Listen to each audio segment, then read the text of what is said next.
Harga tandan buah segar atau TBS kelapa sawit di sejumlah perusahaan di Aceh Barat Daya dilaporkan naik.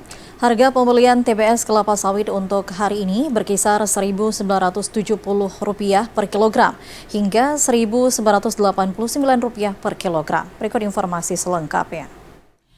Setelah hampir 1 bulan bertahan di level harga Rp1.920 per kilogram, hari ini harga tandan buah segar atau TBS kelapa sawit di sejumlah perusahaan di Abdia dilaporkan naik.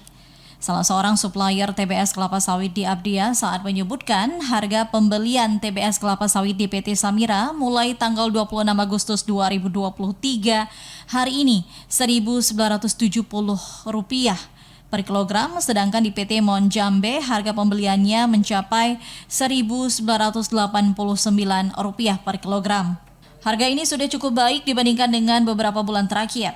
Sementara itu, meskipun harga TBS ini naik, namun bagi petani harga sawit ini belum sesuai dengan biaya panen dan perawatan kebun sawit.